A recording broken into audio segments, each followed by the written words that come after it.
এই 10টা টাকায় আজ সম্বল। আজ যেভাবে হোক একটা কাজের ব্যবস্থা করতেই হবে, না হলে তো আজকে খাবারের ব্যবস্থা হবে না।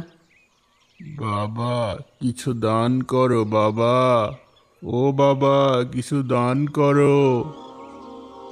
চাচা, এই 10টা টাকা ছাড়া তো আর কিছুই নেই আমার কাছে। আপনি এই 10টা টাকায় নিয়ে যান, কিছু কিনে খেন। আল্লাহ তোমার অনেক মঙ্গল করুক বাবা। আসসালামু আলাইকুম। ওয়ালাইকুম আসসালাম। আজকে তো আড়ত বন্ধ হয়ে গেছে, আজকে আর কাজ হবে না। কালকে আসেন আলী ভাই। ইয়া আল্লাহ, গত 2-3 দিন থেকেই তো কাজ নেই, আজকেও কাজটা হলো না। আসতে দেরি করে ফেলেছেন যে। মহাজন সবাইকে সবার কাজ বুঝিয়ে চলে গেছে। কি করব বলেন, অনেকটা পথ হেঁটে আসতে হয় যে। তাও তো আজ অনেক সকালেই রওনা দিয়েছিলাম। কালকে আর একটু সকাল সকাল এসেন। হ্যাঁ ভাই, কালকে না হয় একটু ভোরবেলাতেই রওনা দিয়ে দেব। আসসালামু আলাইকুম। ওয়ালাইকুম আসসালাম। কে লোকটা ভাই? উনার নাম আলী। ওই পাশের গ্রামে আরব পাড়ায় থাকেন। অভাব অনটনের সংসার, কিন্তু দানের হাত মাশাল্লাহ। সব সময় দেখি আল্লাহর ইবাদতের প্রতিযোগিতাতেই ব্যস্ত থাকেন। তাহলে ওনাকে কাজ দেন না কেন? কাজ তো দিতেই চাই, কিন্তু ওই যে আসতে একটু দেরি করে ফেলে, ততক্ষণে আবার মহাজন চলে যায়।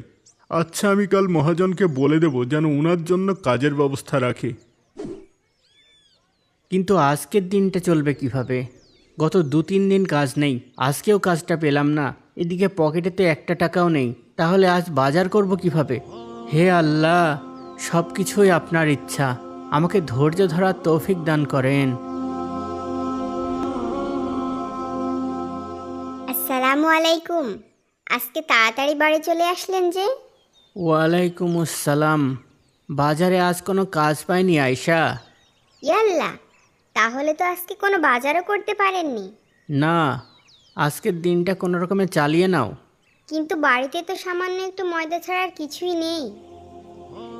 ওই হবে, আল্লাহর রহমতে ওই ময়দাটুকু দিয়ে আজকের দিনটা পার হয়ে যাবে ইনশাল্লাহ। ইনশাল্লাহ। হে আল্লাহ, আপনাকে শুক্রিয়া এমন একটা ইমানদার বিবি দেওয়ার জন্যে। সুবহান আল্লাহ, সুবহান আল্লাহ, সুবহান আল্লাহ, সুবহান আল্লাহ, সুবহান আল্লাহ। আরে, আটার খামির তো আগেই বানিয়ে ফেললাম। এদিকে আমার খেয়ালই নেই যে বাড়িতে আগুন নেই। এই শুনেন, ঘরে তো আগুন নেই, আপনি একটু বসেন, আমি পাশের ওই প্রতিবেশীর ঘর থেকে আগুন নিয়ে আসি, ঠিক আছে? আচ্ছা যাও। আস্তাক ফিরুল্লাহ, আস্তাক ফিরুল্লাহ, আস্তাক ফিরুল্লাহ। হে আল্লাহ, আপনিই একমাত্র রিজিক দাতা। আপনি আমাদের জন্য যে রিজিক নির্ধারণ করেছেন, তাতেই আমাদের সন্তুষ্ট থাকার তৌফিক দান করেন। মাগো, আমাকে কিছু খাবার দেন মা। সুবহানাল্লাহ, সুবহানাল্লাহ। আসসালামু আলাইকুম চাচা। ওয়ালাইকুম আসসালাম বাবা। আমাকে কিছু খাবার দাও বাবা। খাবার? আচ্ছা দাঁড়ান, আপনি একটু অপেক্ষা করেন, আমি ভিতরে দেখি কিছু আছে কিনা। ঠিক আছে বাবা। কি দেব? ঘরে তো দেওয়ার মতো কিছুই নেই।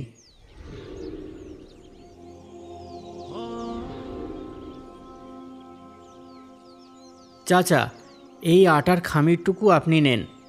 আপনাকে দেওয়ার মতো ঘরে আর কোনো খাবার নেই, থাকলে আপনাকে এই কষ্টটুকুও দিতাম না।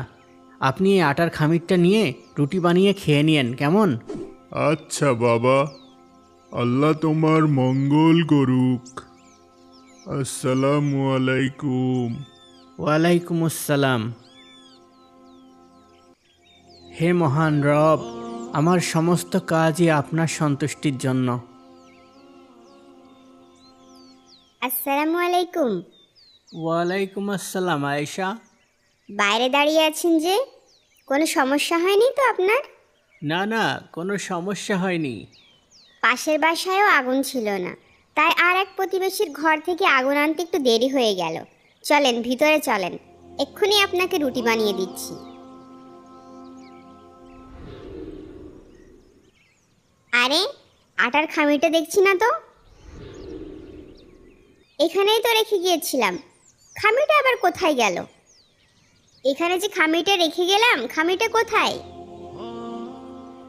কি হলো বলছেন না যে? আমার এক বন্ধু এসেছিল, আমাদের জন্য যেন রুটি বানিয়ে দেয়, এজন্য তার হাতে আটার খামিরটা দিয়ে দিয়েছি। কি? কোন বন্ধুকে দিয়েছেন? আছে এক বন্ধু। এমন কোন বন্ধু আছে আপনার যে আটার খামি নিয়ে গিয়ে আপনাকে রুটি বানিয়ে পাঠাবে? আছে আছে, এটা আমার অনেক কাছের বন্ধু। কাছের বন্ধু? কতক্ষণ আগে দিয়েছেন বলেন তো? এই তো তুমি যাওয়ার একটু পরেই। কখন আসবে সে? এই তো রুটি বানানো হয়ে গেলেই আসবে। আচ্ছা ঠিক আছে। সুবহান আল্লাহ, সুবহান আল্লাহ, সুবহান আল্লাহ, সুবহান আল্লাহ, সুবহান আল্লাহ, সুবহান আল্লাহ। কি ব্যাপার, অনেকক্ষণ তো হয়ে গেল, কই কেউ তো রুটি নিয়ে আসছে না? আসবে আসবে। সত্যি করে বলেন তো, আপনি আটার খামিটা কাউকে দান করে দিয়েছেন তাই না? আমি খুব ভালো বন্ধুকে দিয়েছি খামিরটা, তুমি কোনো চিন্তা করো না আয়শা, সে নিশ্চয়ই রুটি বানিয়েই পাঠিয়ে দেবে। আপনার কথা কেমন ঘোলাটে লাগছে। নিশ্চয় আপনি আটার খামিটা কাউকে দান করে দিয়েছেন। আরে আল্লাহর বান্দা, অন্তত একটা রুটি বানানোর মতো আটাও তো রেখে দিতে পারতেন, তাহলে ওইটুকুই না হয় দুজন মিলে ভাগ করে খেয়ে নিতে পারতাম। বললাম তো তুমি কোনো চিন্তা করো না, আমি খুবই ভালো বন্ধুকে খামিরটা দিয়েছি, সে নিশ্চয় আমাদের না খাইয়ে রাখবে না। বুঝলাম না আপনার কথা। বুঝলে না? না। না বোঝার কি আছে এখানে? আরে আল্লাহর বান্দি, আমি এমন এক বন্ধুকে দিয়েছি যিনি কেবল নিতে জানেন না, দিতেও জানেন। আর শুধু দিতে জানেন বললে ভুল হবে, বরং বলতে হবে তিনি আরও উত্তম রূপে দিতে জানেন।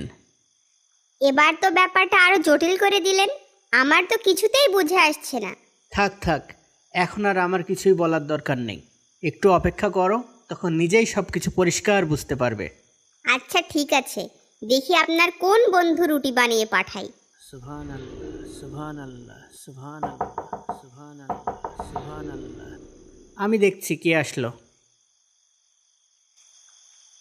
আসসালামু আলাইকুম আলী ভাই। ওয়ালাইকুম আসসালাম আনিস ভাই, কেমন আছেন? কিভাবে সাহায্য করব বলেন না? আজকে মেয়েটা শ্বশুরবাড়ি থেকে বাড়িতে এসেছে, তাই বাড়িতে কিছু ভালো মন্দ রান্না হয়েছে, তাই তো আমার বিবি প্রতিবেশীর হক আদায় করতে পাঠালো। এই এক পাত্র গোশত আর এই এক ঝুড়ি রুটি হাদিয়া এনেছি, মেহেরবানি করে কবুল করুন ভাই। আলহামদুলিল্লাহ আলহামদুলিল্লাহ, অবশ্যই কবুল করব ভাই।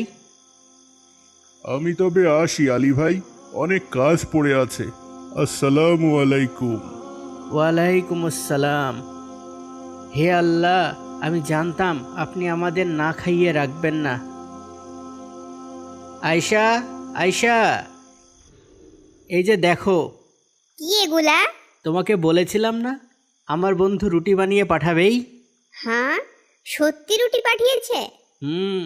আমি তো শুধু আমার বন্ধুকে আটার খামিরটাই দিয়েছিলাম, আর এই যে দেখো, আমার বন্ধু এতই ভালো আর দয়ালু যে তিনি রুটির সাথে গোশত পাঠিয়ে দিয়েছেন। আলহামদুলিল্লাহ আলহামদুলিল্লাহ। আর আমি ভাবছিলাম কিভাবে আমাদের রিজিক হবে। সবার রিজিকের মালিক আল্লাহ, কোথা থেকে কার রিজিক তিনি পাঠাবেন কেউ বলতে পারে না। হে আল্লাহ, আপনার অসংখ্য শুকরিয়া। শুকরান আলহামদুলিল্লাহ। এবার আমি বুঝতে পেরেছি বন্ধু বলতে আপনি কাকে বুঝিয়েছিলেন। হ্যাঁ, তুমি ঠিকই বুঝেছ আয়েশা, কাউকে দান করা মানে কোনো ব্যক্তিকে দেওয়া নয়, এ তো স্বয়ং আল্লাহ তাআলার কাছে পাঠানো। আর আল্লাহ তাআলার কাছে যা পাঠানো হয় তিনি তার চেয়ে অনেক উত্তম কিছু ফিরিয়ে দেন। শুকরান আলহামদুলিল্লাহ।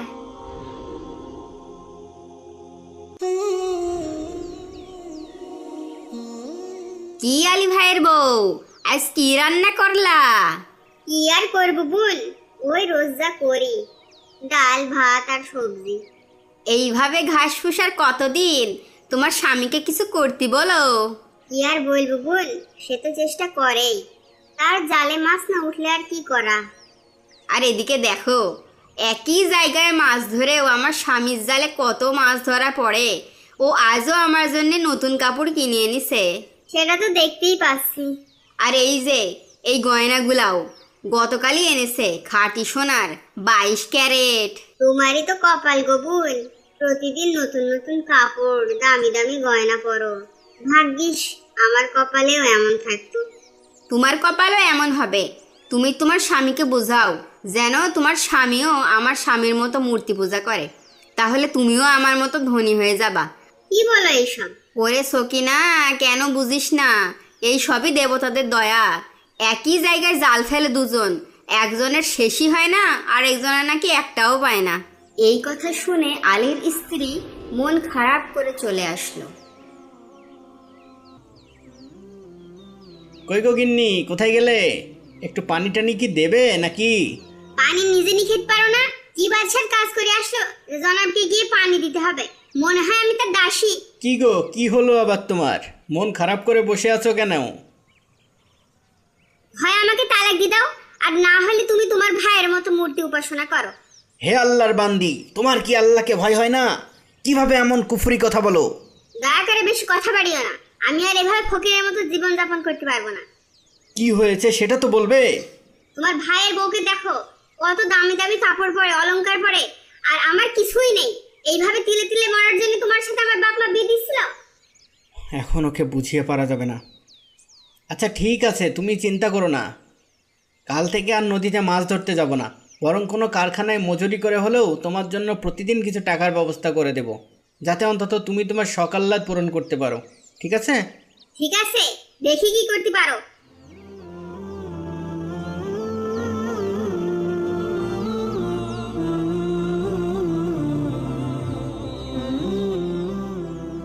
ভাই, একটা কাজ হবে? না না, হবে না।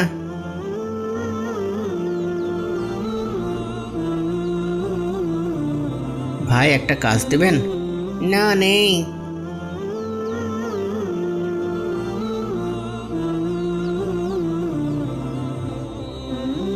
ভাই, একটা কাজ পাওয়া যাবে? নেই নেই, কোত্থেকে যে আসে সব।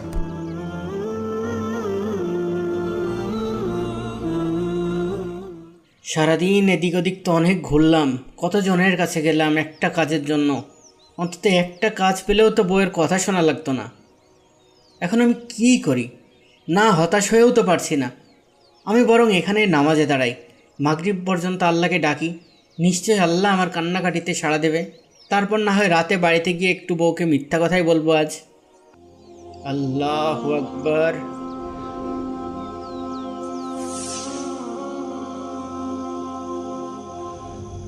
কোথায় ছিলে সারাদিন শুনি? বাদশার দরবারে ছিলাম। বাদশাহ আমাকে 30 দিনের জন্য রেখে দিয়েছেন। 30 দিন? হ্যাঁ, আর বেতনও একবারেই 30 দিন পরেই দেবে। কত বেতন দেবে বাদশাহী কাজের বিনিময়ে? আমার বাদশাহ বড়ই মেহেরবান, ওনার কাছে কোনো জিনিসের অভাব নেই। আমি যা চাইবো উনি তাই আমাকে দেবেন। তারপর প্রতিদিন আলী সেই নদীর তীরে এসে আল্লাহর ধ্যানে মগ্ন থাকত, আর রাত হলে বাড়ি ফিরে যেতেন। এভাবে এক এক করে 29টি দিন পার হয়ে যায়। এভাবে আজ চালানো যায় না। তুমি যদি কাল সকালে আমার হাতে কাজের মজুরি না দিতে পারো, তাহলে কালই আমাকে তালাক দিয়ে দিবা, মনে থাকে যেন। ইয়াল্লাহ, এখন আমি কি করি? আমি তো অনেক চিন্তায় পড়ে গেলাম। না, এভাবে আর হবে না। কালই কিছু একটা ব্যবস্থা করতে হবে।